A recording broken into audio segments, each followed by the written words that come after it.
Good evening. कल हमने ये डाला था अपकमिंग एनडीए के लिए 15 क्वेश्चन डाला था। आज फिर से डाल रहे हैं आपका क्वेश्चन नंबर 16 यहाँ पे। अपकमिंग एग्ज़ाम जो आपका 4 तारीख को है उसके लिए बहुत बहुत important most expected question for NDA. यहाँ पे देखिए, for what value of a build the given vectors vector a and vector b perpendicular to ये vector a b perpendicular to vector b. तो वेक्टर ए और b perpendicular होगा कब होगा? तो इसका जो मेन कंसेप्ट हमारे पास है, हम डॉट प्रोडक्ट में यदि हम जाते हैं तो हम कहते हैं कि हमारा vector a perpendicular vector b होगा। कब होगा? लिखते हैं कि if vector a dot vector b equal to कितना? 0। Vector a dot vector b 0। A dot लिखो, ए कितना हमारा? ए हमारा देखो 2i + 3j - a के 2i + 3j + के हमारा है। यहाँ पे डालो, यहाँ पे क्या लिखेंगे? यहाँ पर हमारा है 2i + 3j - a के, यहाँ पे डॉट हमारा है, ये लिखेंगे 2i + 3j + k equal to कितना? 0। करो डॉट प्रोडक्ट, 2 और 2 4 हो जाएगा, +3 × 3 9 होगा, -a होगा, कितना हुआ? 0। तो हमारा a बराबर कितना हुआ? 13 हो गया। तो a का मान यहाँ 13 हो जाएगा। तो वैल्यू किसका क्या होगा? ऑप्शन सी हमारा होगा। a के किस मान के लिए वेक्टर a और वेक्टर b दोनों परपेंडिकुलर होगा? तो हम डॉट प्रोडक्ट पे सीधे जाते हैं। तो डॉट प्रोडक्ट के रिस्पेक्ट में हमारा क्या है? a और b दो परपेंडिकुलर होता है यदि इसको डॉट प्रोडक्ट कितना होता है? 0 होता है। तो सीधी सी बात यहाँ पे है, a डॉट b हमने 0 किया, a 2i + 3j - a के डॉट 2i 3j k कर दिया, 2 × 2 हमारा 4 होता है। i को j के साथ करेंगे 0 होगा, और i वेक्टर को k के साथ करेंगे तो हमारा 0 होगा। फिर j डॉट j ही कर सकते हैं, क्योंकि सेम यूनिट वेक्टर का डॉट प्रोडक्ट 1 होता है। j को i के साथ करेंगे तो 0 होगा, j को k के साथ करेंगे तो 0 होगा, इसीलिए हमारा j डॉट j हमारा। फिर a को k से ही करो, ये माइनस प्लस माइनस होता है, -a हो गया हमारा, यहाँ पे 13 आ गया। चलिए, the component of vector A 2i + 3j along vector i + j। i + j के रेस्पेक्ट में हमारा कंपोनेंट क्या होगा? सबसे पहले यहाँ आपको कंपोनेंट के बारे में जानना पड़ेगा कि कंपोनेंट हम कैसे निकालते हैं। सिंपल तरीका बता देता है, इसको मिटा देते हैं, ये देखते हैं, देखिए ध्यान से, तो हमारा कंपोनेंट कैसे निकलता है। तो यहाँ पे देखिए, याद रखना एक चीज़, जैसे इसको ये है और इसको हम b मान लेते हैं, इसको क्या मान लेते हैं? इसको b मानते हैं। Component of a along b, याद रखना एक फार्मूला हम बता देते हैं। यह हमारा है component of vector a along vector b। तो जिसके एलोंग हो, याद रखना किसके डायरेक्शन में पूछ रहा है? एलोंग का मतलब होता है यदि उस वेक्टर के डायरेक्शन में। तो जिसका कंपोनेंट निकालना है तो करोगे vector a dot b unit. याद रखना है आप, जब भी ऐसा कुछ हो कि component of a along b, यहाँ पे क्या करोगे? यहाँ vector a dot vector b कर देंगे। और सवाल ये उठता है कि सर यदि हो component of b vector a क्या करेंगे? तो b a पे यूनिट कर देंगे। फिर ध्यान देना है, component of a along b, तुम ऐसा करो, मान लो ये वेक्टर a हमारा है, ये वेक्टर a है, ये हमारा वेक्टर b है, इसका थीटा, a का component a cos theta, a का कंपोनेंट क्या होगा? a cos थीटा होगा यहाँ पे, एलोंग b के एलोंग। याद रखना यहाँ पे हमारा फार्मूला होता है कि a डॉट b बराबर ab cos थीटा, ये होता है फार्मूला हमारा। तो हमारा यहाँ पे एक चीज़ और देखना कि हमारा a यूनिट या यहाँ पे है वेक्टर a, यहाँ पे देखो vector a dot vector b ab cos theta होता है। यदि हम a cos थीटा निकाल लें, a cos थीटा हमारा क्या होगा? यहाँ पे देख लो, vector a dot vector b बटा क्या निकालोगे? b निकाल लेंगे। यह हमारा क्या हो गया? देखो वेक्टर a वेक्टर b बटा mod vector b, vector b बटा मोड वेक्टर b क्या होता है? b यूनिट होता है। समझ में आया? फिर चलो याद रखना कि b यूनिट जो होता है vector b by mod vector b, यही होता है ना, मोड वेक्टर b को b कह सकते हैं। यही हमारी कहानी है। यहाँ पे तो सीधा सा a का मान रखो, a कितना हमारा है? a हमारा यहाँ पे है 2i + 3j, डॉट करो, b को क्या लिखोगे? b को हम लोग लिखेंगे ये वेक्टर b बटा मोड वेक्टर b, यही लिखेंगे वेक्टर b बटा मोड वेक्टर b। फिर चलो यहाँ हम लिख रहे हैं 2i + 3j लिख रहे हैं, डॉट वेक्टर b कितना है? i + j है, आई प्लस जे, इसका रूट निकाल लो। रूट मतलब इसका मैग्नीट्यूड निकालो, तो आई का मैग्नीट्यूड क्या होगा, √2 होगा। क्या वो कैसे, देखना ध्यान से। वेक्टर भी कितना दिया गया है, आई प्लस जे दिया हुआ है। मोड वेक्टर भी निकालो, तो मोड वेक्टर भी हमारा क्या होगा, 1² प्लस 1² कितना हो जाएगा हमारा, √2 हो जाएगा।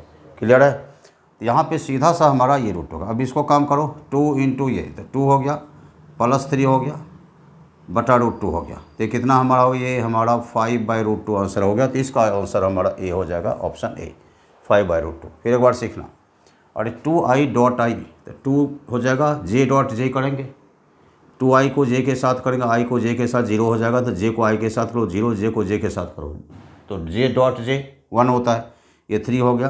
तो ये क्या हो गया, 2 + 3 5/√2। तो हमारा component of a along b करेंगे तो हमारा क्या हो जाएगा, 5/√2। यही हमारा ऑप्शन आ गया, ये हमारा आंसर आ गया। क्लियर है। यहाँ पे एक बार और देख लो, यहाँ पे सीधा सा हमारा है component of a along b, जिसके एलोंग कहता है उसको यूनिट में डाल देंगे।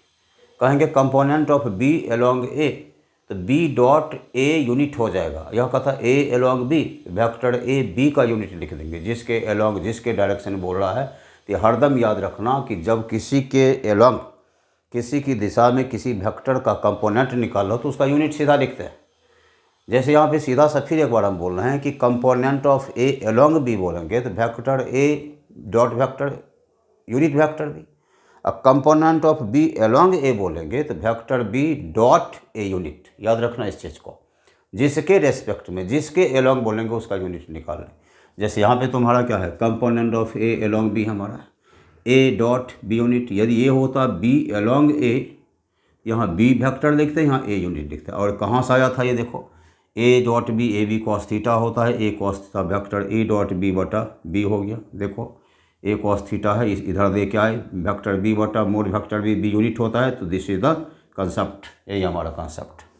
क्लियर है दोनों। अब हम इसकी क्वेश्चन नंबर 18 की बात करेंगे। क्वेश्चन 18 देख लो, पॉज करके देख लीजिए।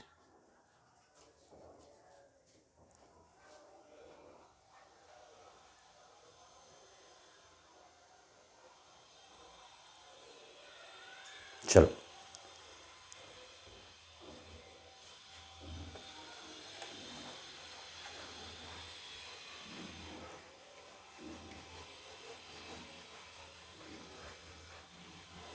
क्वेश्चन 18 की बात कर रहे हैं। क्वेश्चन नंबर 18, 18 नंबर देखो, आराम से देखो पहले क्वेश्चन 18।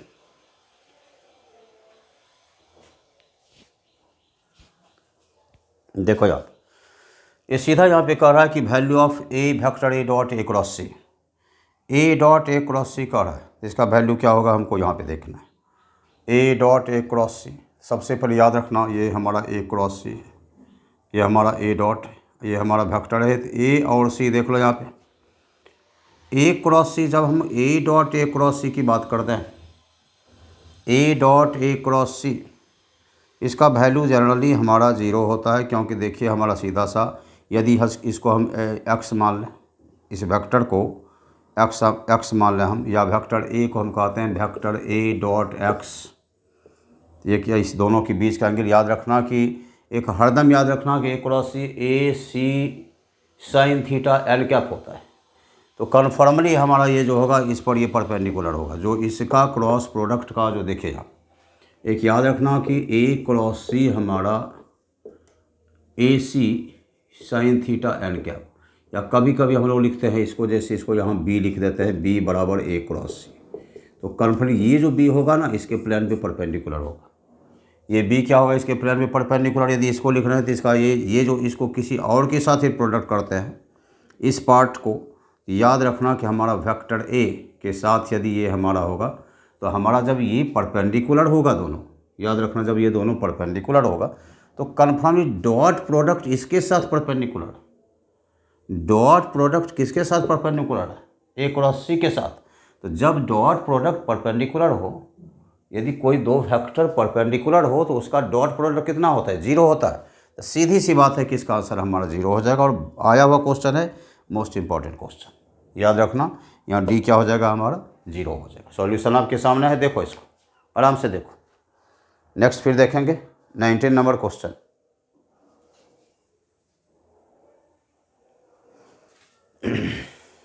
चलो इसको मिटा देते हैं, आगे बढ़ रहे हैं।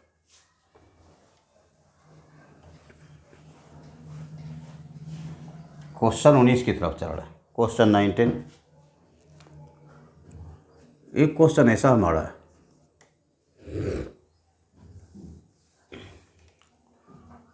कह देगा सीधा सा, find area of A triangle, area of A triangle having sides given by vectors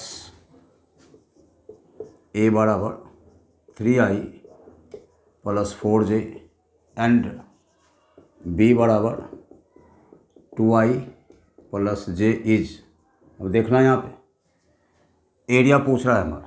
याद रखना हर में से एक कंसेप्ट हमारा है कि एरिया, यदि किसी ट्रायंगल के दो साइड को किसी वेक्टर से दिखाया जाए तो उसका जो एरिया होता है ना, याद रखना ये होता है half mode a cross b होता है। इसको याद रखना, a क्रॉस b निकाल के एरिया ऑफ ट्रायंगल की बात यदि कर दें, ये हमारा क्या हो जाएगा, हाफ a क्रॉस b का मोड हो जाएगा। पहले a क्रॉस b निकाल लेते हैं हम। a यहाँ पे कितना है, a हमारा यहाँ पे 3i प्लस 4j है, और b हमारा कितना है, b हमारा 2i प्लस j। ध्यान देना यहाँ पे। अब a क्रॉस b की बात कर रहे हैं, a क्रॉस b करो, यहाँ पे हमारा 3i है प्लस 4j है, यहाँ क्रॉस करो, यहाँ हमारा 2i है प्लस यहाँ हमारा j है। i क्रॉस i क्या होता है, 0। i क्रॉस j क्या होता है, k होता है। तो यहाँ पे 3k लिख दो, कोई दिक्कत नहीं है। अरे i क्रॉस i 0 नहीं कर सकते इसको, i क्रॉस j के 3k हो गया। अब यहाँ पर j cross i cross j के, j क्रॉस i तो हमारा माइनस के होता है ना, i क्रॉस j क्या होता है, के, j क्रॉस i माइनस के होता है। तो 4 2 जा 8 माइनस 8 के j i, फिर क्या हो गया, क्या हो गया, देख लो यहाँ पे। अब j क्रॉस j क्या होगा हमारा, j क्रॉस j हमारा, j क्रॉस j क्या होगा, तो j क्रॉस j 0, तो ये हमारा -5 क्या हो गया, समझ रहे हो। अब इसका यदि मोड देते हैं, मोड a क्रॉस b, तो ये हमारा 5 आ जाएगा, समझ रहे हो। -5 क्या आया तो मोड a क्रॉस b देंगे तो क्या आ जाएगा हमारा, 5 आ जाएगा, सिंपल। फिर चलो यार, a cross b 3i plus 4j 2i plus j, i cross i 0, i cross g k, clear. j cross i minus के और j क्रॉस j 0, ये होगा 3 - 8 -5 क्या होता है, मोड निकालोगे 5। एरिया क्या हो जाएगा हमारा, एरिया देखो यहाँ पे ऑप्शन हमारा रहेगा 3 दे दिया, 3 स्क्वायर यूनिट, 3 स्क्वायर यूनिट। दूसरा ऑप्शन हो सकता था ए भी कर दो, ए 3 स्क्वायर यूनिट, 4 स्क्वायर, इस टाइप का कुछ भी हमारा दिया हुआ है। फिर हमारे यहाँ पे सी हमारा 5 स्क्वायर यूनिट, ठीक है, और डी दे दिया हमारा नन ऑफ दीज, डी क्या दिया, नन ऑफ दीज दिया। इसका ऑप्शन हमारा क्या होगा, 5 स्क्वायर यूनिट हो जाएगा। क्लियर है, देख लीजिए इसको।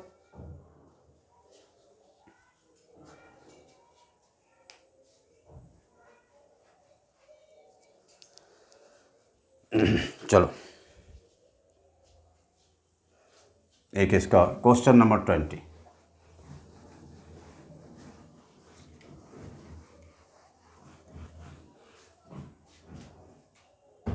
क्वेश्चन नंबर 20,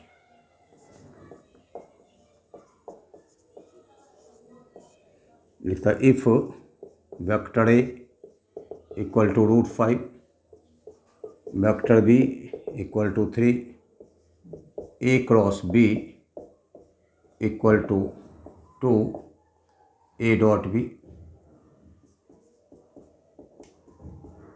तो द वैल्यू ऑफ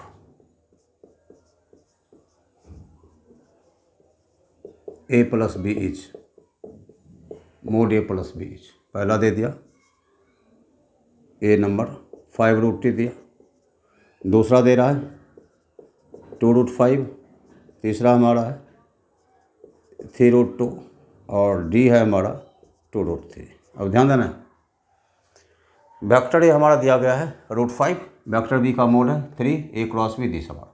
जो कंडीशन है पहले उसको देख लेते हैं हम लोग। ऐसे कंडीशन में हम लोग देखते हैं कि यहाँ हमारा ए क्रॉस बी कितना दिया हुआ है। ए क्रॉस बी दिया गया है 2a.b दिया हुआ। ए क्रॉस बी को क्या लिखते हो, इसको लिखते हैं ए बी साइन थीटा। इसको क्या लिखते हो 2ab cos theta. A B और ए बी कैंसिल हो गया, यहाँ पे लिखोगे इसको इधर देखे आप, ये साइन थीटा बटा कॉस थीटा कितना 2 हो गया। यहाँ पे हमारा टेन थीटा कितना हो गया, टेन थीटा 2 हो गया। अब एक चीज़ ध्यान रखना है यहाँ पे ए प्लस बी पूछ रहा है या मोड ए प्लस बी। एक चीज़ नज़र देना यहाँ पे, क्या ये mode a plus B resultant है क्या ए और बी का? समझ रहे हो इस बात को?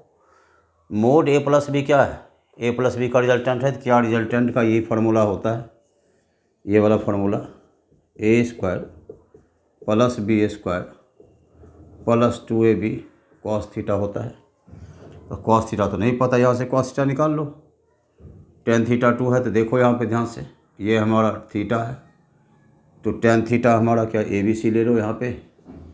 तो टेन थीटा 2 है तो 2/1 कर दो p/b, क्योंकि हमारा टेन थीटा कितना है 2 है तो 1 करो। ये हमारा क्या √5 होगा। तो कॉस थीटा की बात करो, कॉस थीटा क्या हमारा 1/√5 होगा कॉस थीटा। ध्यान देना यहाँ पे, क्योंकि हमारा ये 2 है 1 है, ये √5, क्योंकि a square p square plus b square under root, क्या ये √5 हो जाएगा। तो कॉस थीटा क्या लिखेगा, कॉस थीटा हमारा 1/√5 हो जाएगा। कॉस थीटा हमारा 1/√5 हो जाएगा। तो यहाँ पे हम सीधा साफ क्या कर रहे हैं कि ए स्क्वायर हमारा है, ए स्क्वायर इसको रखो, √5 स्क्वायर कितना होगा 5 होगा, बी है 3 स्क्वायर कितना होगा 9 होगा, +2 इंटू ए को लिखो √5, बी को लिखो 3 और कॉस थीटा को लिखो 1/√5। √5 कैसे हो गया, यहाँ पे चलो ये हुआ हमारा 5 + 1 9 + 2 3 6 हुआ, ये √20 हुआ।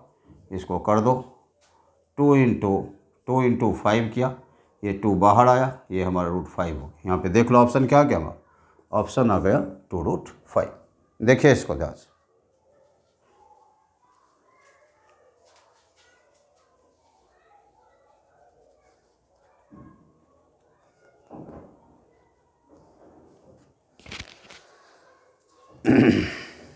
चलो यहाँ पे इसके बाद हमारा क्वेश्चन नंबर 21 की तरफ चल रहे हैं। क्वेश्चन नंबर 21 वेक्टर से संबंधित क्वेश्चन। उसमें थ्योरी जो आपका है ना, थ्योरी जितना भी जानते हैं जो आपने पढ़ा है, अभी सेलेक्टिव स्टडी होनी चाहिए कि समय कम है, जितना क्विक रिवीजन कर पाए हैं सेलेक्टिव स्टडी।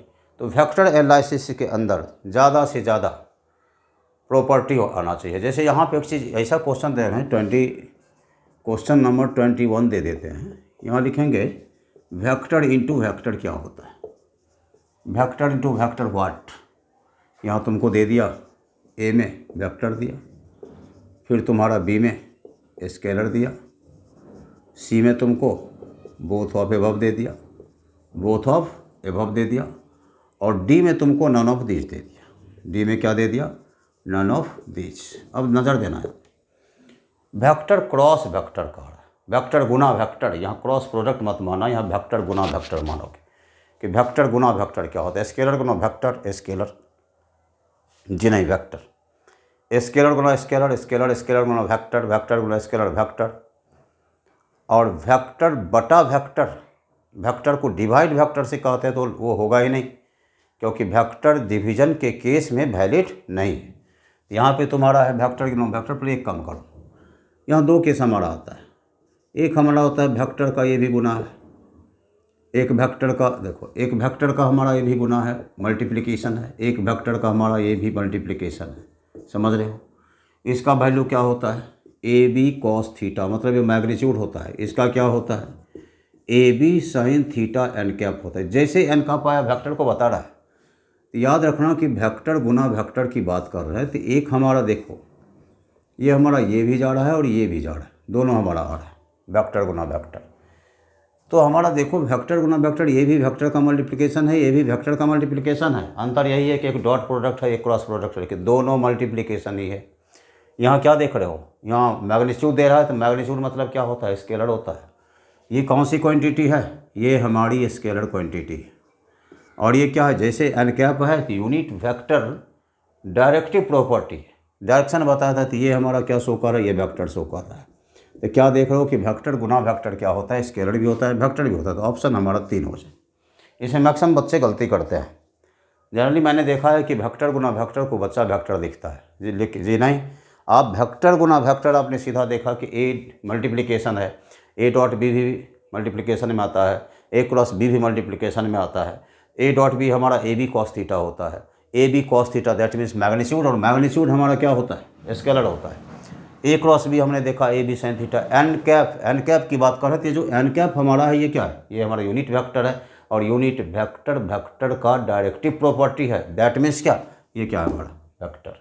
मतलब वेक्टर गुना वेक्टर हमारा स्केलर भी होता है और वेक्टर भी होता है।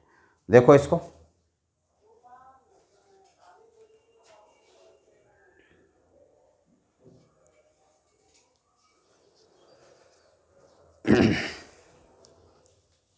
चलिए मिटा दूँ, मिटा दें।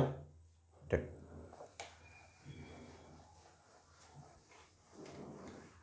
क्वेश्चन नंबर 22, क्वेश्चन नंबर 22 की बात कर रहे हैं। थोड़ा सा आगे बढ़ते हुए, थोड़ा आगे निकल रहे हैं, तो यहाँ पे यूनिफॉर्मली एक्सलेटेड मोशन की हम बात कर रहे हैं। तो मोशन के अंदर पहले कुछ हमारा जैसे स्पीड की बात करते हैं, एवरेज स्पीड की बात करते हैं, इंस्टेंटेनियस स्पीड की बात करते हैं। ये सब जो पार्ट है ना, एवरेज, इंस्टेंटेनियस, ये सब इंपॉर्टेंट पार्ट है हमारा। ठीक है, यहाँ पे सीधा से सीधे ध्यान देना तुम, जैसे कुछ क्वेश्चन इसके अंदर आता है। एवरेज स्पीड का क्वेश्चन काफ़ी इंपॉर्टेंट क्वेश्चन है। देखो यहाँ पे क्वेश्चन कहता है, a car covers first half distance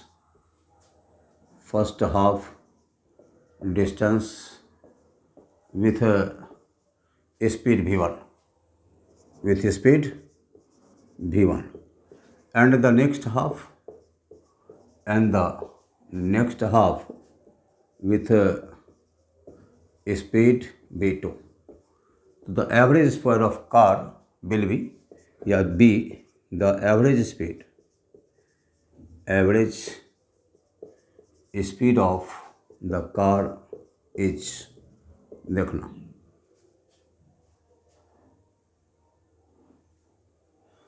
यहाँ पे हमारा पहला है, इसमें ऑप्शन देगा तुमको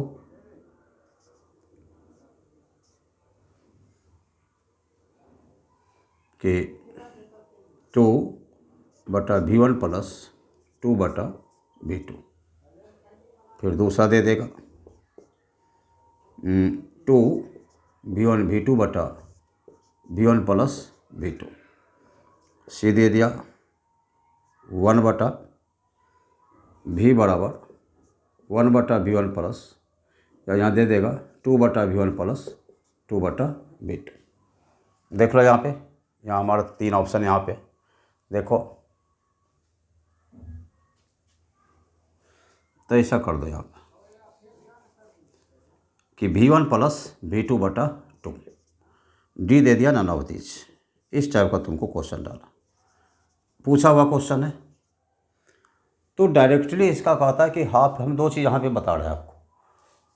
पहला हाफ डिस्टेंस किस स्पीड से जा रहा है? v1 से। नेक्स्ट हाफ डिस्टेंस किस स्पीड से जा रहा है? v2 से। तो एवरेज पूछ रहा है, तो सिंपल जाएंगे तो ये हमारा ऑप्शन ही होगा। इसको यदि बनाए हैं आप लगातार तो आपको याद होगा, वैसे हम बता देते हैं इसको। ध्यान देना यहाँ पे, और हम 2 चीज़ यहाँ बता रहे हैं, इस चीज़ को याद रखना तुम। पहले इसको देख लेते हैं। मान लो कि हमारा ए बी हमारा एक पाथ है जिसका डिस्टेंस बीच में कितना है? ये हमारा डी बोल लो, ये डिस्टेंस कितना है? डी है। पहला आधा डिस्टेंस का रहा है, ये आधा डिस्टेंस किस स्पीड से जा रहा है? v1 से। अगला आधा किससे जा रहा है? v2 से। पूछ रहा है हमारा कि एवरेज स्पीड क्या होगा। पहले ये बताओ कि एवरेज स्पीड जो होता है v/a/v/g का है। एवरेज स्पीड होता है टोटल डिस्टेंस बटा टोटल टाइम। क्या होता है हमारा? टोटल डिस्टेंस बटा टोटल टाइम होता है। चलो, टोटल डिस्टेंस बटा टोटल टाइम, तो टोटल डिस्टेंस कितना है? टोटल डिस्टेंस हमारा डी है। टाइम देखो, आधा में समय तो पता नहीं है, आधा डिस्टेंस में समय कितना लगा, अगला आधा डिस्टेंस में कितना लगा, यहाँ का हम टाइम मान लेते हैं T1, इसका टाइम क्या मानते हैं T2। यहाँ लिख दो T1 प्लस T2, कोई दिक्कत नहीं।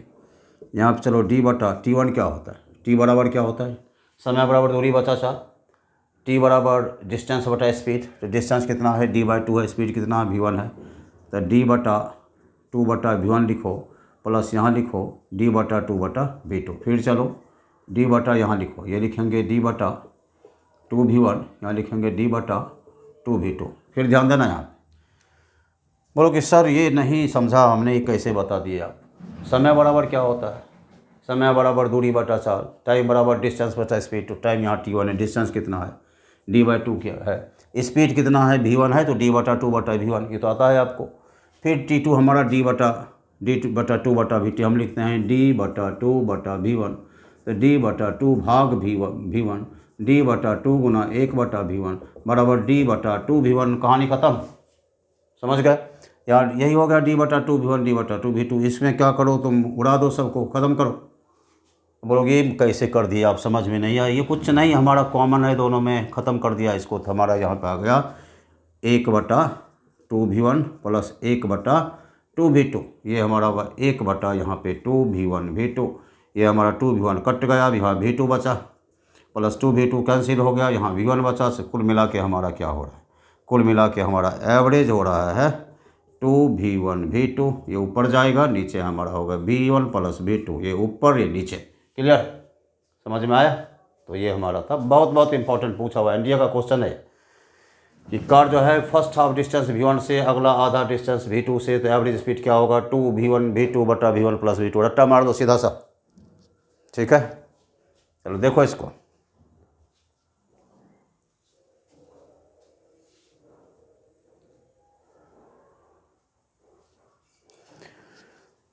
इसमें हम दो चीज़ लिख देते हैं आपको, यहाँ ध्यान देना। एक और क्वेश्चन इसमें एकदम कंप्लीट याद रखो, इसको क्वेश्चन पूछा है 2 बार 3 बार पूछा हुआ है क्वेश्चन। चलो क्वेश्चन नंबर 23 की तरफ चलते हैं।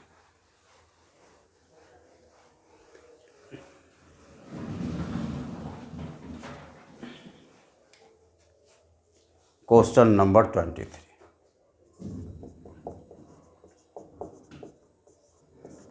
क्या हमारा करा, ए मैन या बस दे दो, बस covers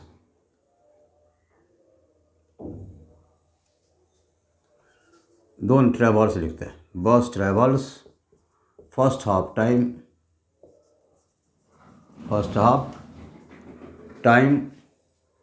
with speed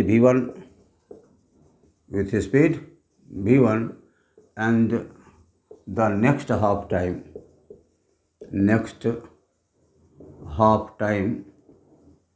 with speed v2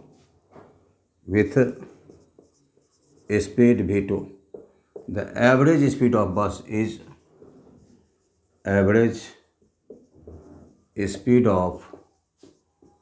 bus is पहला ऑप्शन है हमारा, ए ऑप्शन है 1/v बराबर 1/v1 प्लस 1/v2, ठीक है। दूसरा हमारा 2/v बराबर 1/v1 प्लस 1/v2। सी हमारा है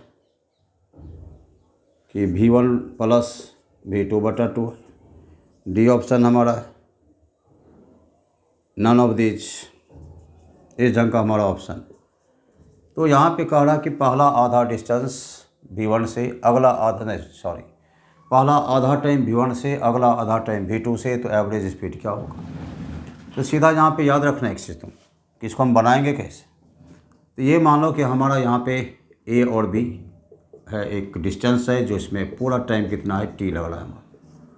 तो आधा टाइम जो लग रहा है ना, आधा टाइम v1 से चल रहा है और अगला आधा टाइम v2 से चल रहा है, यही बात है। फर्स्ट हाफ टाइम v1 से, नेक्स्ट हाफ टाइम v2 से, तो अगर एवरेज क्या होगा। तो सबसे पहले आप चले जाओ सीधा से एवरेज का फार्मूला जो हमने बताया कि टोटल डिस्टेंस बटा टोटल टाइम। यहाँ क्या होगा, टोटल डिस्टेंस बटा टोटल टाइम हमने बोला।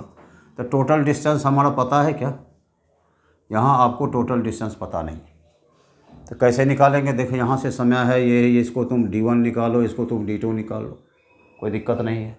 यहाँ पे लिख देंगे D1 प्लस D2 बटा टाइम, टोटल टाइम तो हमारा T है, टोटल टाइम कितना T है। चलो तो डिस्टेंस क्या होता है स्पीड, देखो डिस्टेंस क्या होता है, ये होता है स्पीड इनटू टाइम। स्पीड कितना है पहला V1 गुना T बटा 2, समझ रहे हो। यहाँ क्या लिखोगे V1 गुना T बटा 2 प्लस D2 के लिए क्या लिखोगे V2 गुना T बटा 2, यहाँ पे क्या लिखोगे, यहाँ T लिख दोगे। क्लियर हो गया।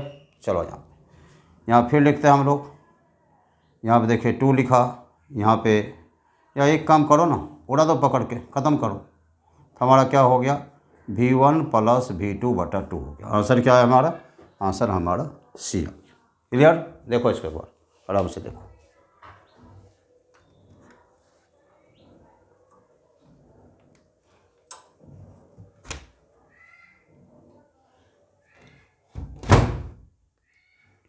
देखिए जाओ, हमने यहाँ पे क्या कहा कि एक बस है जो फर्स्ट हाफ टाइम ये V1 स्पीड और अगला हाफ टाइम जो है V2 स्पीड है, तो एवरेज क्या होगा, तो V1 प्लस V2 बटा 2। अब एक हम माइलस्टोन देते हैं तुमको, उसी के हिसाब से तुम उसको रट्टा मार के याद कर देना सीधा से। मिटा दो इसको, देख लो एक बार।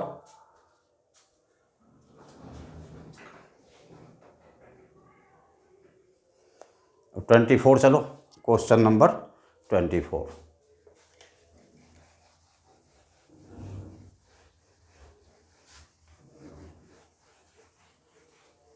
देखो यहाँ ध्यान से एक चीज़ लिख देना यहाँ पे, एक 24 ही मान के चलो ना, उसका कॉन्सेप्ट दे रहे हैं, एक में हिसाब आ जाएगा, ये क्वेश्चन में ही काउंट हो जाएगा, तुम्हारा क्वेश्चन में ही काउंट हो जाएगा। जैसे यहाँ पे हम क्या बोल रहे हैं, यहाँ हम डिस्टेंस बोल रहे हैं, यहाँ हम डिस्टेंस बोल रहे हैं, यहाँ हम इस 3 को हम डाटा दे रहे हैं, यहाँ पे ये क्वेश्चन ही बन जाएगा तुम्हारा। यहाँ पे डिस्टेंस दे रहे हैं, यहाँ पे हम स्पीड दे रहे हैं, यहाँ आधा डिस्टेंस दे रहे हैं या D/2 दो, फर्स्ट हाफ डिस्टेंस V1 से, अगला आधा डिस्टेंस V2 से, तो एवरेज पूछ रहे हैं। यहाँ पे हमारा एवरेज क्या होगा, एवरेज की बात करेंगे, ये सीधा होगा 2V1 V2 बटा V1 प्लस V2। ये शानदार फंडा है हमारा। क्लियर, समझ रहे हो। फिर नेक्स्ट हम चल रहे हैं, फिर हम यहाँ दे रहे हैं टाइम दे रहे हैं, यहाँ टाइम दो, यहाँ हम स्पीड दे रहे हैं, या एक और काम करो, यहाँ फिर हम डिस्टेंस दे रहे हैं, यहाँ हम स्पीड दे रहे हैं। तो एक काम करते हैं कि पहला 1/3 कितना से V1 से, अगला 1/3 कितना से V2 से, अंतिम 1/3 कितना से V3 से। समझना, वहाँ क्या था, आधा आधा था, पहला आधा अगला आधा। ये क्या है, फर्स्ट 1/3 V1 से, नेक्स्ट 1/3 V2 से, लास्ट 1/3 V3 से। तो हमारा जो एवरेज होगा इसका सीधा सा याद कर जाओ, 3V1 V2 V3 बटा V1 V2 plus V2 V3 plus V3 V1, और that will be the direct answer. Direct हो जाएगा यार, इसका प्रूफ भी दे देंगे। अब यहाँ हम टाइम लिख रहे हैं और यहाँ हम स्पीड लिख रहे हैं। मान लो कि पहला आधा टाइम V1 से, अगला आधा टाइम V2 से, तो भी एवरेज होगा। अभी जस्ट मैंने बनाया है, हमने तुरंत कहा था कि V1 प्लस V2 बटा 2। क्लियर। यदि कहते हैं कि सर ये 3 को होता तो क्या होता, T/3 T/3 T/3, तो V1 plus V2 plus V3/3, सीधा सा एवरेज निकाल लो।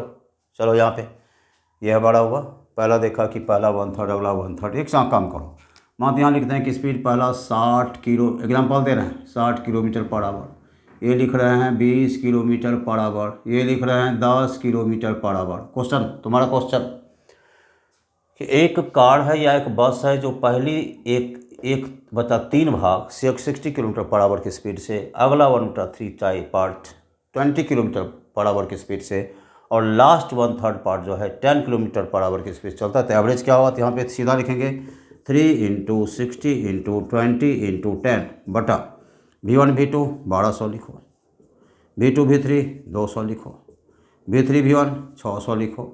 यहाँ लिख दो 2 गुना 60 गुना 20 गुना 10 बटा 10 2000 कर दो, ख़त्म करो, ख़त्म, तीनों को ले बैठ जाओ, तीनों को, सॉरी ये हमारा ख़त्म हो गया। तो हमारा कितना हो गया, ये हमारा, एक मिनट रुक जाओ थोड़ा सा, देखो गड़बड़ी नहीं, गड़बड़ हो गया भाई। 3 था यहाँ पे, 3 × 60 × 20 × 10 बटा 2000 करो डायरेक्ट। ख़त्म हो गया, ख़त्म हो गया, 2 और 2 ख़त्म करो, 18 किलोमीटर पर आवर इसका आंसर हो गया। समझ में आया? यहाँ पे क्वेश्चन 24 के अंदर आ गया कि हमारा पहला 1/3 60 किलोमीटर पर आवर से, अगला 20 किलोमीटर पर आवर से, और अंतिम इतना से एवरेज निकाल। देख लो इसको।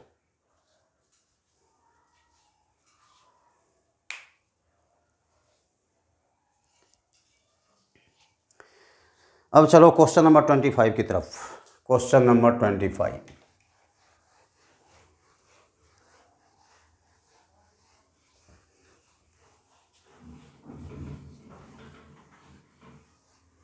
ये क्वेश्चन यहाँ पे दे रहे हैं, जैसे सिंपल इंस्टेंटेनियस का क्वेश्चन 25 की जड़।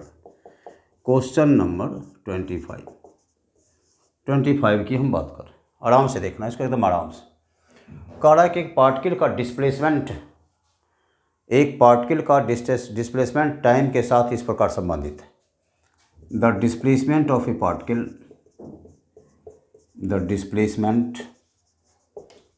ए पार्टिकल is given by दे दिया t बराबर √x + 7। ठीक है, तो where x is in metre and t in second, जहाँ x मीटर में t सेकंड। ठीक है, कर फाइंड स्पीड ऑफ पार्टिकल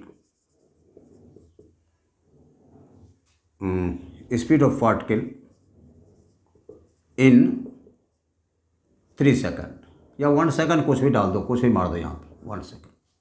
इस टाइप का क्वेश्चन हमारा। ठीक है, तो ये हमारा t बराबर क्या है, √x + 7। यहाँ लिख सकते हो तुम कि √x बराबर t - 7 लिखा जा सकता है। स्क्वायरिंग बोथ साइज करो, दोनों हमने स्क्वायर कर दिया। ये क्या होगा, हमारा x होगा, ये होगा t² - 14t + 49 इजली। अब हम स्पीड लिख रहे हैं, तो स्पीड इंस्टेंटेनियस आ गया। v बराबर क्या होगा, ये dx/dt होगा, जान रहे हो डिफ्रेंशिएशन। ये क्या होगा हमारा 2t - 14। क्लियर है, 2t - 14। अब यहाँ दे दो वेलोसिटी है, क्योंकि दिख रहा है वही दिख रहा है हमको यहाँ पे। तो यहाँ पे देखना कि हमारा भी t बराबर कितना के लिए है, 1 के लिए। तो यहाँ लिखेंगे 2 × 1 - 14। ये लिखा 2 - 14, ये क्या हो गया -12 मीटर पर सेकंड अकॉर्डिंग टू डाटा। ये आंसर आया। ऑप्शन यहाँ तुमको 2, 3, 4 दिया रहेगा, 2, 3, 4 जो भी है ऑप्शन दिया रहेगा। तो यदि ऐसे क्वेश्चन की बात आती है तो हमारा ऐसा आंसर होगा, इस टाइप का आंसर बनेगा। फिर चलो यहाँ पे हमारा ये दिया हुआ है, तो हम दोनों ने स्क्वायर कर दिया। ये √x है, इसे इधर लाया, -7 हुआ, स्क्वायर किया, ये आ गया हमारा a - b का whole square, a² - 2ab + b²। Clear. Speed निकाला हम dx/dt 2t - 14 निकाल दिया। क्लियर। चलो, तो इस टाइप का क्वेश्चन यदि आता है तो हम इसको ऐसे बने। देखो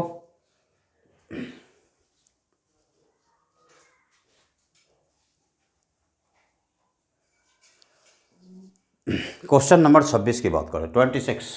question number 26।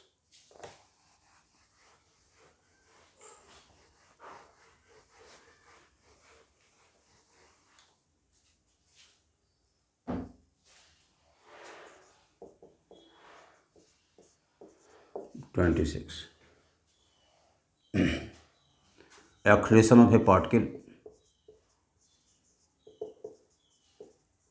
Particle is given by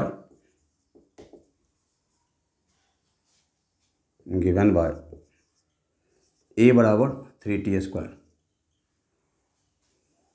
ठीक है, इफ पार्टिकल, देखिए find velocity of particle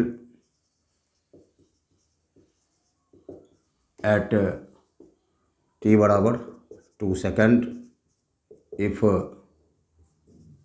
it is initially at rest, it be initially at rest।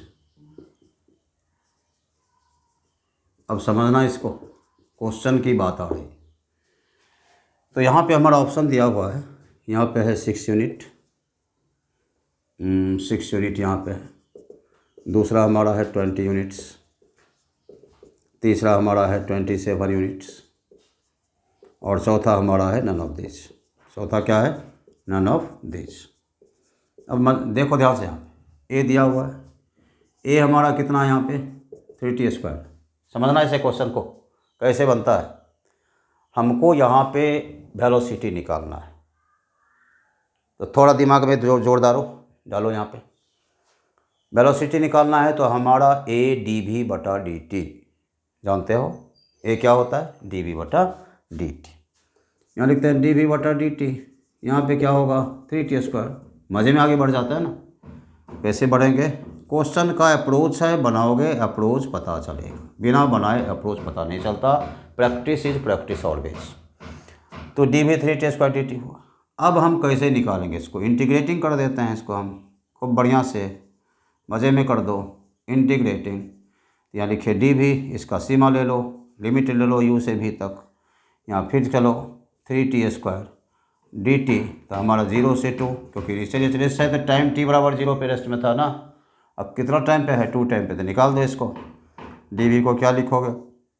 यहाँ v माइनस u हो जाएगा कि नहीं होगा? या चलो 3, यहाँ पे क्या लिखोगे? आता होगा t³ बटा 3, पता होगा आपको 0 से कहाँ तक? 2 तक। समझ रहे हो? 3t² है तो t³/3, 3 यहाँ आ जाएगा। बात समझ रहे हो? तो क्या करोगे? इनिशियल या टेस्ट फिर से ध्यान देना। 3t² था, हमने इंटीग्रेशन किया, 3 कांस्टेंट था, 3 बाहर ले आया तो t³ बटा 3 आ गया। 0 से 2, v से u है, इनिशियल या रेस्ट में है, तो रेस्ट में है तो लिखोगे v माइनस 0 बराबर, इसको चले बार इसको रखो, ये क्या होगा 8/3 आएगा, 8/3 आएगा। ये 0 है, माइनस 0 आएगा। सॉरी एक मिनट, यहाँ पे हमारा 3 है, ये आएगा 8/3 माइनस 0, ये हो गया 3 इंटू 8/3, तो v बराबर कितना हो गया? 8 यूनिट्स हो गया। बात समझ रहे हो? यहाँ पे हमारा कोई ऑप्शन नहीं है, हमारा ऑप्शन 4 हो गया। फिर से ध्यान देना, ए क्या है 3t² हमारा, ए 3t², dv/dt 3t², dv 3t² dt। Integrate करते हैं, dv बराबर 3t² dt इंटीग्रेट किया 0 से कहाँ तक? 2 तक। ये चलो u से v तक, तो v माइनस u t³/3 आ गया। मैंने होता है ना xn+1 बटा n+1, 0 से 2 तक, यहाँ 2 रखो, 2 × 4 2 8, 8/3 दिस, ये कट गया, हमारा इतना आंसर आ गया। क्लियर है? देखो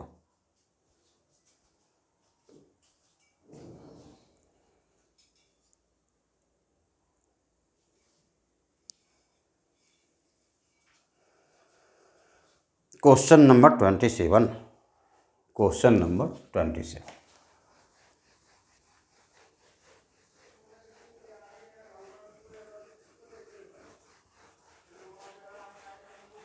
देखना ध्यान से, यहाँ पे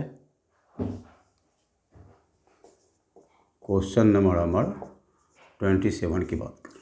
अब यहाँ ध्यान देना कि यहाँ एक हमारा सिंपल क्वेश्चन पे जा रहे हैं। जैसे हमारा मोशन इक्वेशन है, तो मोशन इक्वेशन की बात करते हैं, तो हमारा यूनिफॉर्मली एक्सलेटेड मोशन के लिए यदि एक्सलेशन कांस्टेंट है तो उसका v बराबर u प्लस at, s बराबर ut प्लस हाफ at² या v² माइनस u² बराबर 2s, ये होता है। यहाँ पे क्वेश्चन सीधा सा, when a body starts from rest, the ratio of या एक मिनट, ए बॉडी, ये पार्टिकल स्टार्ट्स फ्रॉम रेस्ट,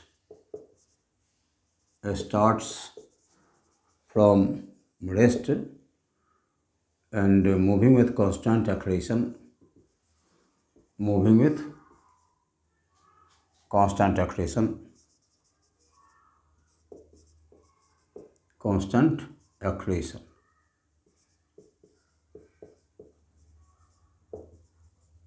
ठीक है।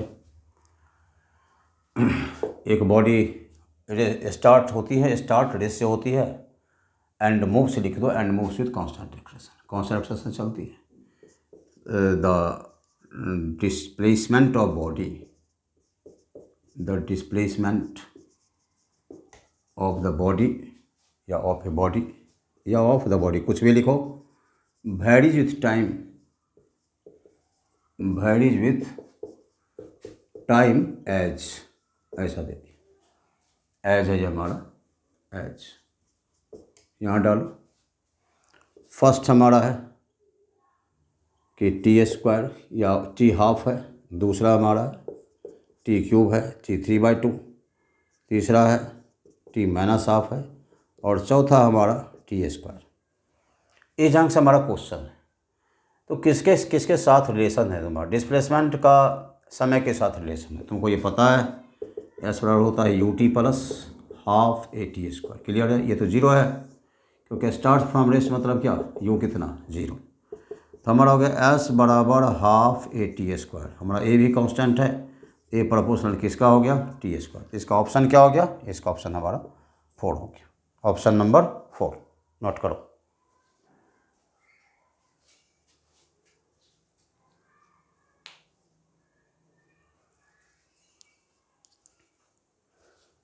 क्वेश्चन नंबर 28 की तरफ चल रहा है। Question number 28।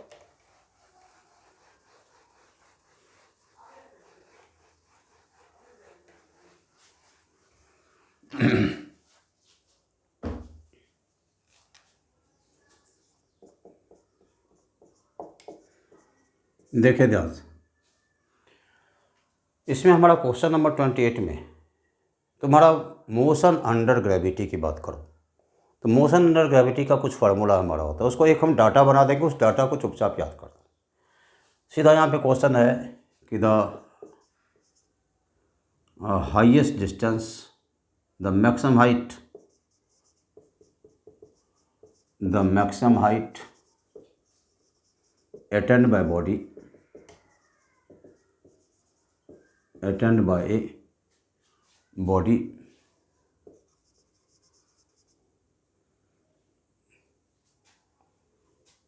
thrown with initial velocity u from the surface of ground, from the surface of earth is, from the surface of earth is।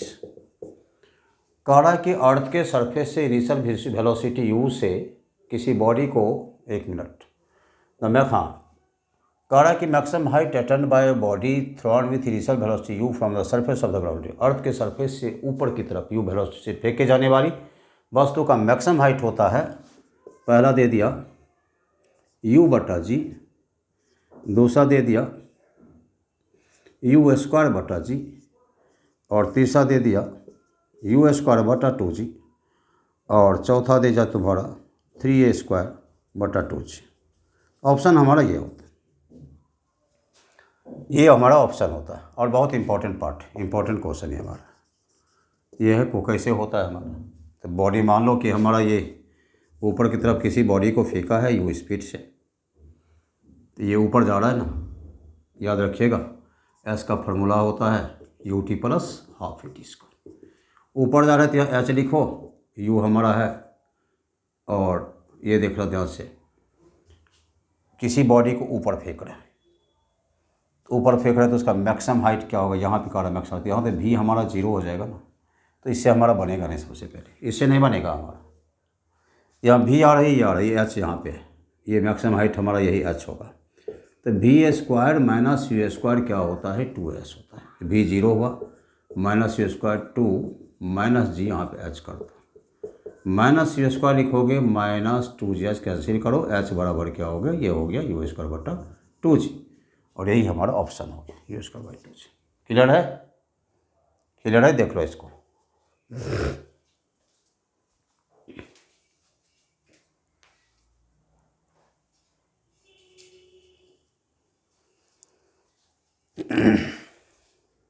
फिर आगे चलें, question number 29।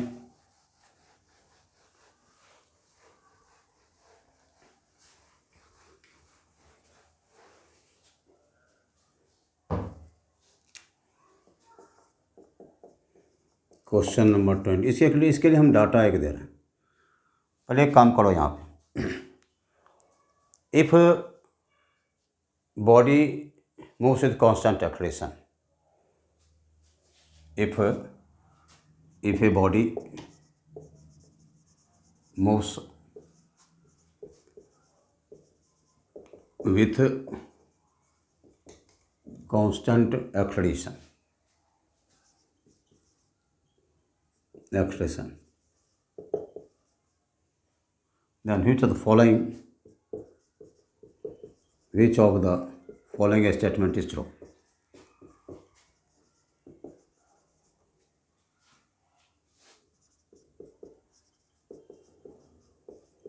Statement is true. कौन सा स्टेटमेंट सही है? ठीक, पहला यहाँ पे है velocity of the body is constant, body का वेलोसिटी कांस्टेंट है। फिर लिखेंगे वेलोसिटी इंक्रीजेज।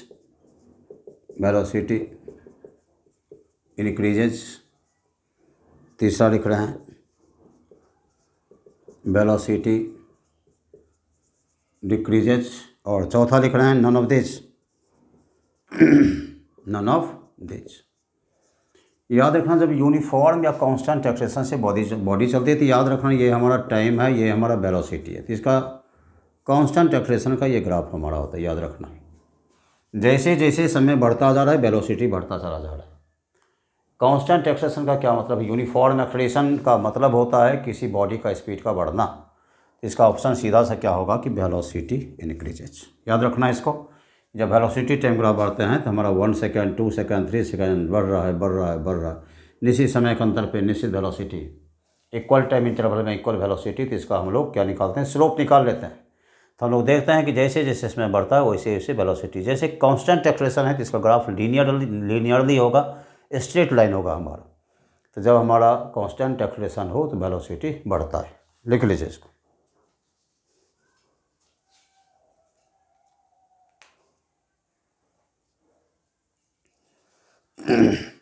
अब चलो question number 30।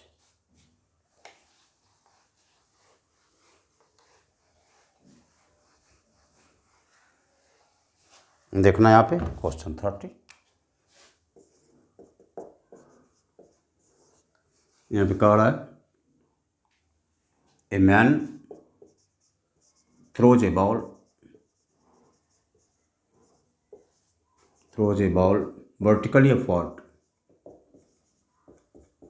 vertically upward and catches it in 20 seconds. The initial velocity of the ball is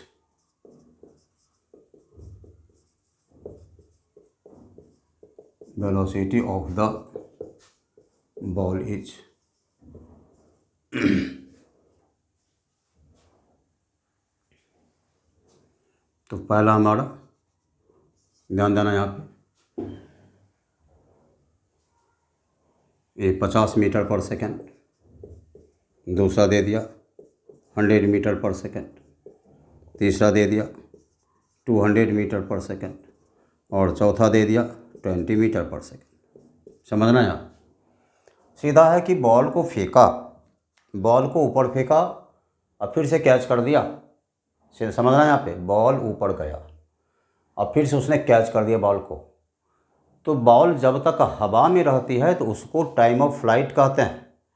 जितनी देर तक, यदि किसी बॉडी को हम ऊपर फेंकते हैं, जितनी देर तक कोई वस्तु हवा में रहती है उसको टाइम ऑफ फ्लाइट कहते हैं। और टाइम ऑफ फ्लाइट का फार्मूला होता है, रट जाना, याद करना, ये सारा याता भी होगा, लेकिन हम बता रहे हैं time of flight T = 2u/g। जितना ऊपर जाने में समय लगता है उतना ही नीचे आने में समय लगता है। ये वैल्यू कितना है? हवा में जो रहा है 20 है। कितना सेकंड में लपक लेता है उसको, और ऊपर फेंका और 20 सेकंड में लपक लिया, कैच कर दिया, मतलब टाइम ऑफ फ्लाइट दिस। यहाँ 2u/g का मान 10 यहाँ दिया हुआ है तुम्हारा, ये दिया रहेगा g = 10 मीटर/सेकेंड स्क्वायर। अब यहाँ पे चलो 2 से काटो इसको 10 बार में, तो u कितना हो गया यू हमारा 100 मीटर पर सेकंड। कितना आंसर आया हमारा? 100 मीटर पर सेकंड। ऐसे नेचर का क्वेश्चन इंपॉर्टेंट होता है, इसको याद रखना। आज यहाँ तक रखते हैं, 30 क्वेश्चन बताया total number of questions here कितना? 30 क्वेश्चन। और हम देंगे फिर से, हम इसका अगला क्लास में दे रहे हैं, अगला वीडियो देखते रहना और लगातार बने रहो और पूरे जुनून के साथ, पूरे जोश के साथ लगो और क्रैक कर देना है, रुकना नहीं है। ठीक है, ओके, ऑल द बेस्ट।